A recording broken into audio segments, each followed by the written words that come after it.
Hello friends.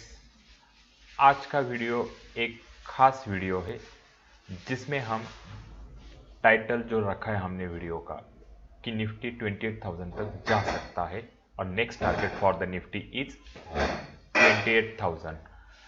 तो Nifty 28,000 तक क्यों जा सकता है और क्यों ये हमारा मानना है कि निफ्टी यहाँ से एक बहुत बड़ी बुल फेज में है और उसका बड़ा टारगेट 28,000 तक का है।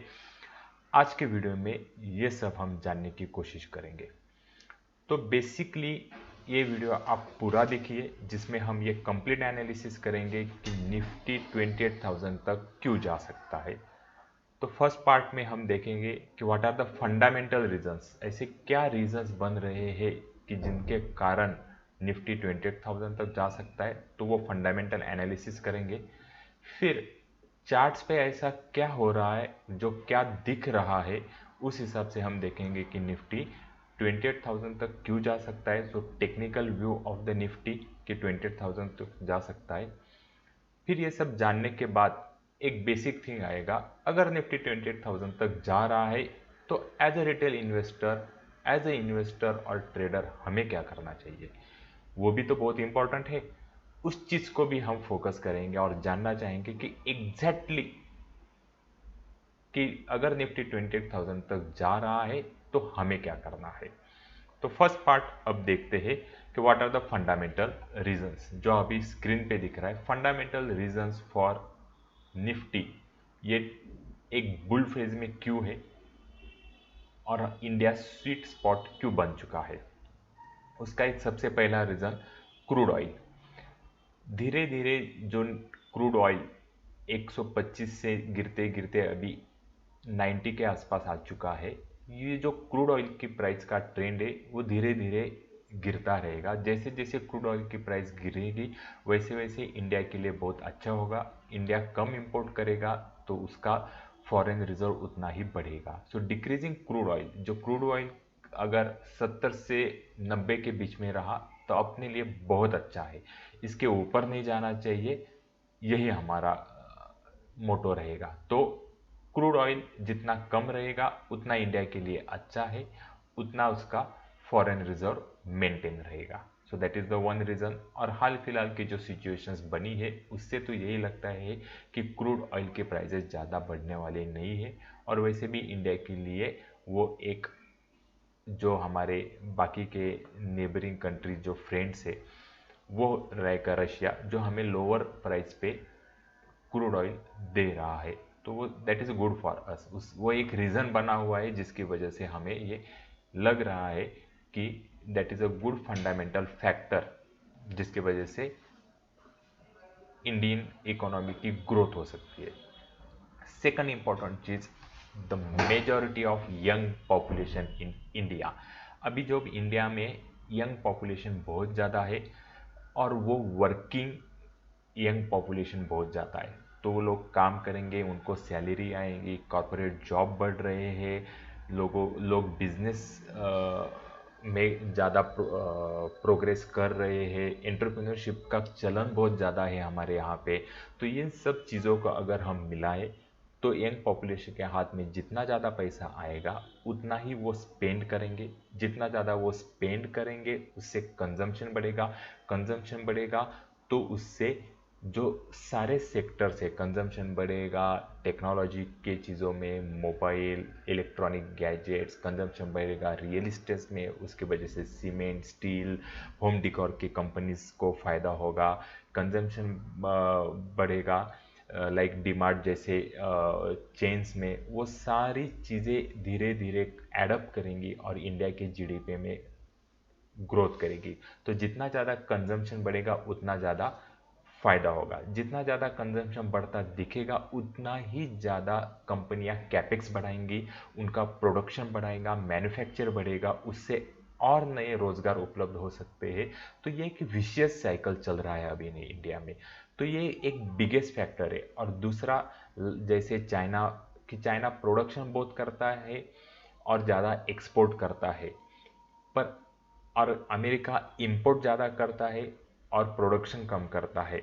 और इंडिया में प्रोडक्शन भी हो रहा है, मैन्युफैक्चरिंग भी हो रहा है और कंजम्पशन इंडिया के अंदर ही हो रहा है, तो हम किसी और कंट्री पे डिपेंड नहीं है इस चीज़ के लिए। तो धीरे धीरे ये चीज़ बढ़ती जाएगी। आप देख सकते हो कि जीएसटी का कलेक्शन कैसा बढ़ रहा है। 1 लाख करोड़ से 1.3, 1.4, अभी 1.5 लाख करोड़ तक का जीएसटी कलेक्शन बढ़ा है। जैसे जैसे ये जीएसटी कलेक्शन बढ़ रहा है वो डिनोट कर रहा है कि हमारी इकोनॉमी कैसे ग्रो हो रही है, तो वही एक इम्पॉर्टेंट चीज़ है। दूसरा, अभी एक हाल ही फिलहाल में कहाँ पे मैं पढ़ रहा था कि वहाँ पे एक आर्टिकल आया था कि नियर अबाउट 20% ऑफ पॉपुलेशन, और हर एमएनसी में 20% of population he Indian young लोगों की होगी जो वहाँ पे एमएनसीज में काम करेंगे, मल्टीनेशनल कंपनीज में। तो ऑटोमेटिकली जो इंडिया के बाहर जो लोग काम कर रहे हैं, जॉब कर रहे हैं, बिजनेसेस कर रहे हैं, अल्टीमेटली उनका पैसा आएगा कहाँ? इंडिया में आने वाला है। तो ये भी चीज़ हमारे इंडियन इकोनॉमी के लिए ग्रोथ बूस्टर साबित हो सकती है। फिर हमें थर्ड चीज़ देख रही है कि गवर्नमेंट पॉलिसीज़। अभी पिछले 5-10 सालों में गवर्नमेंट जिस तरह से काम कर रही है, ऑल ओवर वर्ल्ड इंडिया एक शाइनिंग कंट्री करके उभर के आ रही है। और हमारे गवर्नमेंट की जो पॉलिसीज़ है उसका एक एग्जांपल, आईफोन अभी इंडिया में प्रोडक्शन चालू हो चुका है। तो गवर्नमेंट जिस तरह से हर चीज़ को हैंडल कर रही है, चाइना+1 पॉलिसी पे काम कर रही है, चाइना के लिए alternative manufacturing hub all over other countries की जितनी भी बड़ी बड़ी फैक्ट्रियाँ हैं वो देख रही है, उस हिसाब से ऐसा लग रहा है जो कि इंडिया में फॉरेन फंड बहुत ज़्यादा आने वाला है। और वो जो गवर्नमेंट पॉलिसीज़ है उससे इंडिया को फ़ायदा होने वाला है। यहाँ पे रोज़गार बढ़ेगा तो ऑटोमेटिकली कंजम्पशन बढ़ेगा। तो ये चीज़ें हो रही है। और एक एग्जांपल गवर्नमेंट पॉलिसीज़ का, अगर इंडिया में 4G और 5G इतना सस्ता नहीं होता, अगर 4G गाँव-गाँव तक नहीं पहुंचता, तो ये इंटरनेट बेस्ड कंपनियां ग्रो कैसे करती, ऑनलाइन बिजनेसेस इतने ग्रो कैसे करते? तो गवर्नमेंट ने एक इंफ्रा बना दिया है टेलीकॉम सेक्टर का, और उस इंफ्रा पे अभी सारी कंपनियां, इंटरनेट ओवर द बिजनेसेस वो चल रही है, ऑनलाइन बिजनेसेस चल रही है। जोमेटो जैसी कंपनियां, पॉलिसी बाजार जैसी कंपनियां बनती ही नहीं और इतनी बड़ी होती ही नहीं अगर इंटरनेट नहीं होता। तो ये एक चीज़, ऐसे ही गवर्नमेंट हर सेक्टर में काम कर रही है। रोड एंड ट्रांसपोर्ट में काम कर रही है, इंफ्रास्ट्रक्चर बन रहा है, पोर्ट्स में काम कर रही है, मैन्युफैक्चरिंग इंसेंटिव्स दे रही है। तो हर एक इस पे पीएलआई स्कीम चला रही है। तो इन सब का फ़ायदा हो रहा है। ऑटो सेक्टर में काम कर रही है, चिप्स बनाने की कंपनियां इंडिया में आ रही है और यहाँ पे प्लांट डाल रही है। ये सब हो रहा है because of government foreign policies. और गवर्नमेंट की इंडिया में जो पॉलिसीज़ बन रही है बिजनेसेस के लिए, इससे बिजनेसेस का माहौल अच्छा हो रहा है, ईज ऑफ डूइंग बिजनेसेस हो रहा है, इससे और कंपनियां ग्रो हो रही है और इससे अपने ही इंडिया को फ़ायदा होने वाला है। ये भी एक फैक्टर है जो फंडामेंटली बहुत स्ट्रांग है। नेक्स्ट चीज़ है, अपना मार्केट मैच्योर बन गया है। इसका मतलब एक 20-30 साल पहले जो इंडियन स्टॉक मार्केट था वो एक टीनेज के जैसा था। एक एक छोटा बच्चा जब जैसे ग्रो हो रहा था 50 साल पहले, वैसे अपना मार्केट एक टीनेज स्टेज पे आया था। अब जो मार्केट पहुंचा है वो एक मैच्योर फेज में पहुंचा है। यहाँ पे जो भी नए रिटेल प्लेयर आ रहे हैं, इन्वेस्टर आ रहे हैं, वो धीरे धीरे मार्केट को स्टडी करके, मार्केट पे फेथ करके मार्केट में पैसा डाल रहे हैं। लॉन्ग टर्म इन्वेस्टमेंट भी बहुत बढ़ रही है। ये भी चीज़ें हमारे इकोनॉमी के लिए अच्छी है। फिर एसआईपी का अमाउंट देखो कितना है, 12,000 करोड़ पर मंथ एसआईपी का अमाउंट इंडियन एक स्टॉक मार्केट में आ रहा है।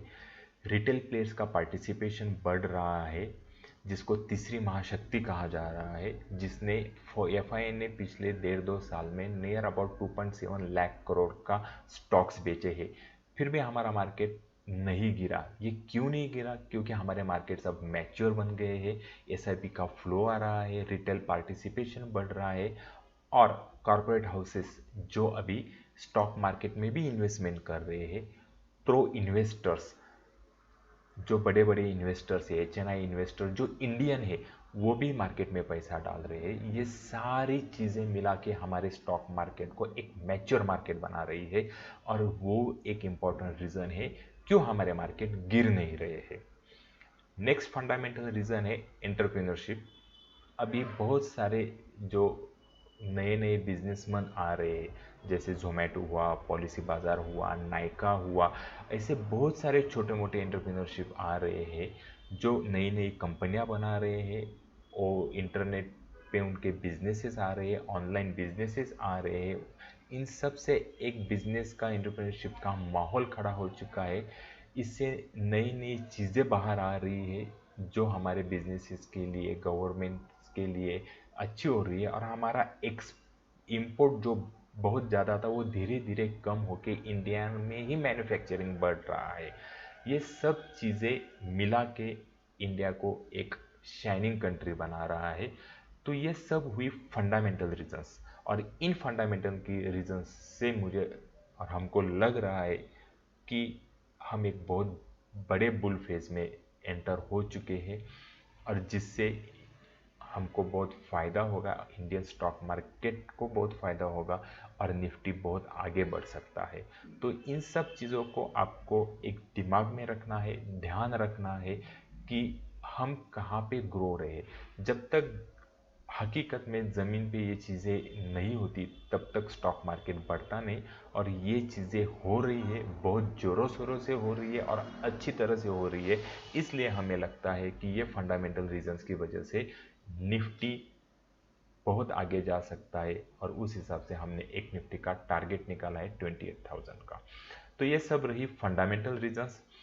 तो चलो हम आगे देखते हैं कि टेक्निकल रीजंस क्या है और निफ्टी कैसे आगे जा सकता है। तो ये रहा निफ्टी का चार्ट। तो टेक्निकली निफ्टी के चार्ट देखने के लिए हम यहाँ पे मंथली चार्ट में निफ्टी के जा रहे हैं। सो ये रहा निफ्टी का मंथली चार्ट, और मंथली चार्ट पे ये रहा था कोविड का हाई, और जहाँ प्री कोविड लेवल, वहाँ से कोविड में निफ्टी नीचे गिरा था, और वहाँ से एक डायरेक्टली वी शेप रिकवरी हुई है। तो टेक्निकली मैं आपको यहाँ पे निफ्टी पे दिखाता हूँ कि क्या हो रहा है। तो ये मंथली चार्ट है। हम यहाँ पे एक लाइंस ड्रॉ कर रहे हैं, ट्रेंड लाइन, ये रही वो ट्रेंड लाइन, और ये दूसरी ट्रेंड लाइन हम यहाँ पे ड्रॉ कर रहे हैं।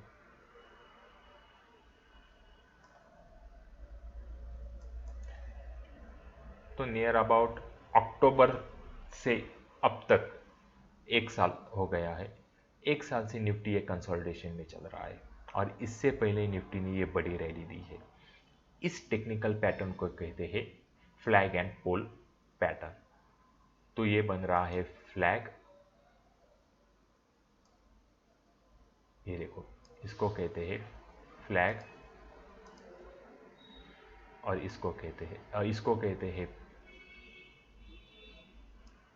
फ्लैग, और इसको कहते हैं पोल, यानी वो डंडी। तो ये इसका पोल का लो था 8,000 के आसपास, 7,500-8,000 के बीच में। ये हाई था 18,600 का, सो नियर अबाउट 10,000 पॉइंट की रैली। और यहाँ से जब निफ्टी 18,000 के ऊपर ब्रेकआउट देगा तो यहाँ से ऊपर और 10,000 तक जा सकता है। तो वो टारगेट आ रहा है 28,000। तो ये जो मंथली चार्ट पे निफ्टी में पैटर्न बन रहा है, ये एक बहुत ही बुलिश पैटर्न है। इसको फ्लैग एंड पोल पैटर्न कहते हैं। और जब भी निफ्टी 18,000 के ऊपर जाएगा, ये अपनी अगली चाल ऊपर वाली पकड़ लेगा। तो ये रहा मंथली चार्ट पे इंडिकेशन कि निफ्टी में एक स्ट्रॉन्ग बुलिश पैटर्न बन रहा है, उसका अभी ब्रेकआउट होना बाकी है। तो जितना कंसोलिडेशन इसने यहाँ पे किया है, ऐसा लग रहा है ये जल्दी ही ब्रेकआउट देगा और ऊपर की चाल पकड़ेगा। पर ये चीज़ आपको एक ध्यान में रखनी है कि जैसे ये रैली हुई है, ये ऐसे ही वन वे रैली नहीं हो सकती है। बीच बीच में निफ्टी गिरेगा, कंसोलिडेट करेगा, फिर ऊपर जाएगा। तो वो डायरेक्टली 18,000 से 28,000 तक नहीं जाने वाला। तो 18,000 से 19-21,000 जाएगा, फिर नीचे गिरेगा, फिर ऊपर जाएगा, फिर नीचे गिरेगा। ऐसा करते करते निफ्टी ऊपर जा सकता है, यानी निफ्टी में भी ऐसे ऊपर जाएगा गिरेगा, ऊपर जाएगा गिरेगा, ऊपर जाएगा गिरेगा, ऊपर जाएगा, ऐसा वो 28,000 तक जाएगा। तो ये आपको ध्यान रखना है। दूसरी इंपॉर्टेंट चीज़, ये पैटर्न अभी पूरा डेवलप नहीं हुआ है, यानी आपको ब्रेकआउट के लेवल का ध्यान रखना है। जब भी ब्रेकआउट होगा आप रैली में पार्टिसिपेट कर दो। ये चीज़ हम क्यों पहले बता रहे, क्योंकि ये जो पार्ट हुआ था निफ्टी ने कोविड के फॉल के बाद जो रिकवरी दिया है, इस रिकवरी में most of the retail player market से बाहर निकल चुके। जैसे जैसे उनके भाव आने लगे, कुछ लोगों ने लॉस बुक कर दिया, वो मार्केट से बाहर गए। तो ये रैली में बहुत कम लोगों ने पार्टिसिपेशन किया है, और हम चाहते हैं कि अगली रैली में ऐसा ना हो कि मोस्ट ऑफ द इन्वेस्टर यहाँ से बाहर निकल जाए मार्केट से, जैसे जैसे ये ऊपर जाएगा। और होता क्या है, जैसे जैसे ये ऊपर जाता रहेगा आपको कुछ ना कुछ बाहर के नॉइजेस सुनाई देंगे, और उसमें कुछ कभी अच्छी खबरें होंगी, कभी बुरी खबरें होंगी। उसकी वजह से आपको लगेगा शायद ये इतनी ऊपर नहीं जाएगा, बहुत बढ़ गया है, अभी निकल जाओ मार्केट से। ये सब थॉट्स दिमाग में आने लगते हैं, और रिटेल पार्टिसिपेशन, छोटे निवेशक मार्केट से बाहर निकल जाते हैं। तो ये चीज़ें ना हो, इसीलिए आपके दिमाग में एक चीज़ होना बहुत ज़रूरी है कि निफ्टी जा कहाँ सकता है, उसका अल्टीमेट टारगेट क्या आ सकता है। इसका एक एग्जांपल बताऊँ तो, अगर सपोज आपको एक कहीं दूसरे शहर जाना है और आप घर से बाहर निकलते हो, तो आपके दिमाग में वो डेस्टिनेशन रहता है। जैसे मुझे दिल्ली से मुंबई जाना है, तो दिल्ली मेरा डेस्टिनेशन है और मुंबई से मैंने ट्रैवलिंग चालू कर दिया। पर आपको अगर रास्ता पता नहीं है और रास्ते में अगर बहुत कोहरा छाया हुआ है, तो आप क्या करते हो, थोड़ी देर तक थोड़ी दूर चलते हो, फिर जैसे कोहरा हटेगा फिर और दूर चलते हो, रास्ता दिखाई देता है, जैसे कोहरा हटेगा फिर और दूर चलते हो, जैसे जैसे रास्ता दिखाई देता है वैसे वैसे आप चलते हो। तो निफ्टी भी ऐसे ही चलेगा, थोड़ा चलेगा, फिर मार्केट में कुछ बेसिक लेवल पे रियलिटी में कुछ दिखाई हुआ दिखेगा, फिर थम जाएगा, फिर रास्ता आगे का क्लियर होगा, फिर चलेगा, फिर थम जाएगा, फिर चलेगा। निफ्टी की भी चाल ऐसी ही रहने वाली है। द सेम वे निफ्टी आगे बढ़ेगा जैसे हम चलते हैं। पर हमारे दिमाग में टारगेट क्या था, मुझे दिल्ली पहुंचना है। वैसे ही निफ्टी कहाँ तक जा सकता है, जब भी आप इन्वेस्टमेंट करते हो टारगेट क्या है, 28,000 के आसपास। तो आपको क्या करना है, जैसे जैसे चीज़ें क्लियर होती रहेगी, निफ्टी ऊपर ऊपर जाता रहेगा, वैसे वैसे आपको उसके साथ चलना है। और जैसे जैसे बीच बीच में गिरेगा, बाय ऑन डिप्स करना है। That is the simple policy.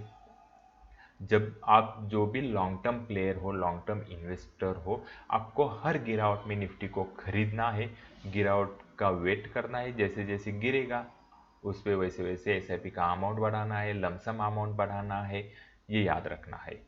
तो इसी तरह से निफ्टी ऊपर ऊपर जाता जा सकता है। That is our view on a Nifty. ये रहा मंथली चार्ट पे। तो हम देखते हैं वीकली चार्ट पे क्या बन रहा है। मैं सब ड्राइंग हटा देता हूँ।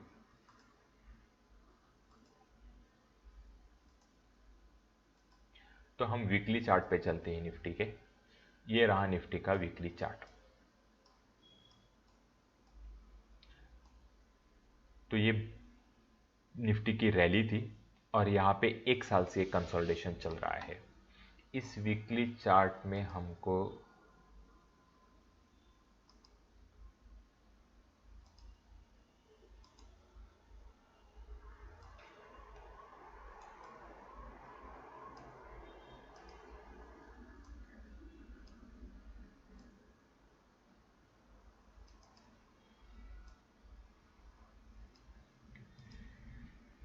ये एक पैटर्न बन रहा है।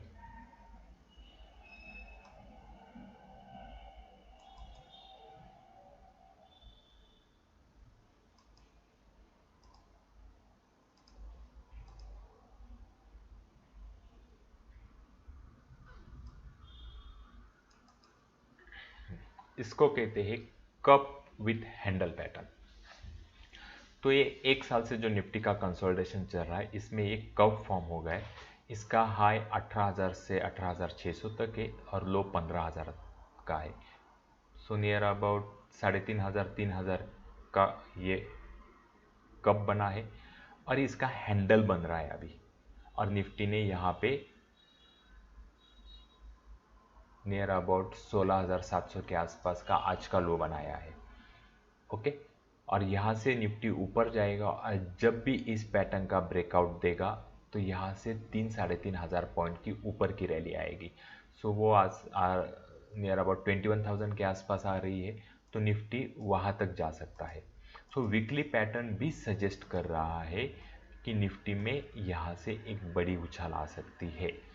सो वीकली पैटर्न सजेस्ट कर रहा है निफ्टी 21,000 तक जा सकता है और मंथली पैटर्न सजेस्ट कर रहा है निफ्टी 28,000 तक जा सकता है।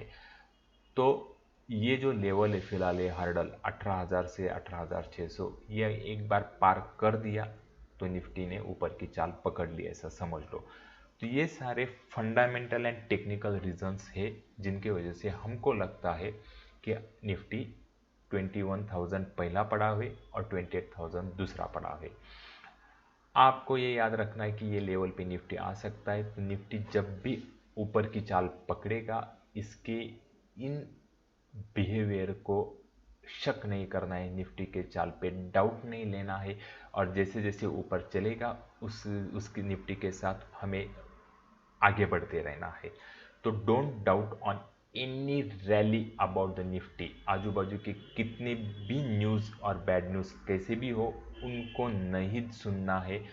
बेटर वे आप आपके कान बंद कर लो और आंखें खुली रखो और आंखें निगाहें चार्ट पे बना के रखो। चार्ट में जैसे जैसे बनता जा रहा है उसको फॉलो करते रहो, तो हमें नहीं लगता आपको कभी स्टॉक मार्केट में लॉस होगा। तो ये दो pattern cup with handle weekly chart में, flag and pole monthly chart पे, इनकी वजह से लग रहा है हमें कि निफ्टी इतनी ऊपर जा सकता है। तो ये रही कहानी। और एक इम्पॉर्टेंट चीज़, ये पैटर्न अभी बने नहीं है। कब बना है? हैंडल आधा बन चुका है, अभी पूरा बनना बाकी है। ये किसी को पता नहीं ये कब बनेगा, कंप्लीट होगा। पर हमें चार्ट पे निगाहें बना के रखनी है, जैसे ही ये बनते हुए दिखे कूद जाना है मार्केट पे। इस तरह से हमको काम करना है। ये पैटर्न अभी दिमाग में है, चार्ट पे नहीं है। और जब तक ये चार्ट पे नहीं आते तब तक आपको ट्रेड नहीं करना है। तो पैटर्न को दिमाग में नहीं बनाना है, चार्ट पे बनना चाहिए। चार्ट पे आने दो, तभी ये पैटर्न होगा। दूसरी इंपॉर्टेंट चीज़, अगर आप लॉन्ग टर्म इन्वेस्टर हो तो आपके लिए कुछ इंपॉर्टेंट लेवल्स जहाँ पे आपको निफ्टी में इन्वेस्टमेंट करनी चाहिए। वन इज़ एक 15,000 के लेवल पे आप निफ्टी में एक लमसम अमाउंट डाल सकते हो जब भी ये गिरेगा। दूसरा 12,000 की लेवल, वहाँ पे जब भी निफ्टी आएगा आपको एक लमसम अमाउंट इनिशिएट करनी है मार्केट में। This are the good levels to add up your stocks for long term basis. बाकी जो आप SIP कर रहे हो, जो सिस्टमेटिक इन्वेस्टमेंट कर रहे हो, उसे करने दो। तो ये रही बात टेक्निकली एंड फंडामेंटली कि निफ्टी 28,000 तक कैसे जा सकता है। तो इस हालत में हमें क्या करना चाहिए और हम कैसे इन्वेस्टमेंट कर सकते हैं। For a long term investor, one policy, buy on every dip. आपको हर गिरावट पे निफ्टी को बाय करना है। जो लेवल्स मैंने बताए उनमें 18,000 के ऊपर अगर निफ्टी ब्रेकआउट देता है तो और ऐड ऑन करो। 15,000 के लेवल पे अगर मिलता है तो भी लमसम बाय करो। 12,000 के लेवल पे मिलता है तब भी लमसम बाय करो। बीच में कुछ मत करो। इन लेवल के निफ्टी को जैसे काम करना है करने दो, कुछ आजू बाजू की न्यूज़ मत सुनो, कुछ नहीं। ये सर चीज़ें रही इन्वेस्टर के लिए। और जैसे जैसे ऊपर जाएगा, जैसे जैसे वो फॉल देगा, हर गिरावट में आपको 18,000 के ऊपर के लेवल पे निफ्टी को बाय करना है, ये याद रखो। So that is for the investors. अगर आप ट्रेडर हो तो ट्रेडर को अपने स्टॉप लॉस और टारगेट के हिसाब से काम करना है। हम मोस्ट ऑफ द इंडेक्स में ही ट्रेडिंग करते हैं और इन्वेस्टमेंट डायरेक्टली म्यूचुअल फंड और स्मॉल केस के थ्रू करते हैं। पर अगर आपको इंडेक्स में ट्रेडिंग करनी है तो ये है हमारी वेबसाइट indextrader.kk.com। उस वेबसाइट पे जाओ और ये होम पेज है। होम पेज पे आप देखोगे कि हमने पिछले एक साल में निफ्टी में 2 लॉट में नियर अबाउट 9 लाख रुपए कमाए हैं। आप यहाँ पे ज्वाइन करके आप हमारे प्रीमियम ग्रुप में फ्रीली ऐड हो सकते हो, उसका कोई आपको चार्ज नहीं लगेगा। ये पिछले मंथ का प्रॉफिट है, 76,000 रुपीज़ हमने निफ्टी में इंडेक्स में ट्रेडिंग करके कमाया।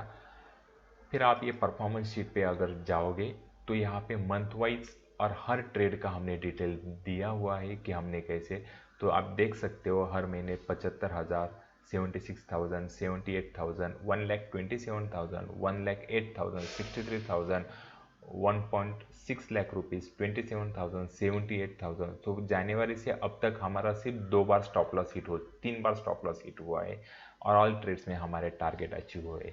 तो हम ट्रेड करते हैं पोजिशनली, और जिसमें हमारे निफ्टी के टारगेट आते हैं 700 पॉइंट, 1000 पॉइंट, 1500 पॉइंट, 2000 पॉइंट की रैली हम कैचअप करते हैं।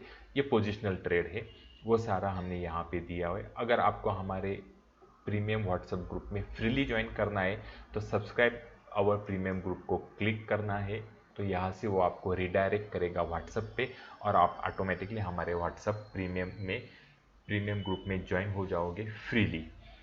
तो ये रहा हमारा इंडेक्स ट्रेडर का ये।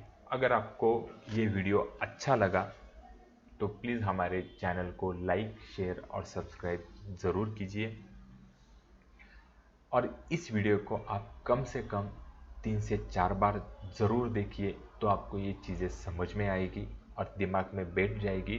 तो अगली चाल जब निफ्टी की होगी तो आपको उस पर डाउट नहीं होगा। और आपके आजू बाजू में जितने भी लोग स्टॉक मार्केट में इन्वेस्टमेंट या ट्रेडिंग करते हैं उनको प्लीज़ ये वीडियो रिकमेंड कीजिए, तो उनको हेल्प हो सके और वो भी कुछ पैसा कमा सके। So that's all about the analysis कि निफ्टी 28,000 तक कैसे जा सकता है। So thank you very much.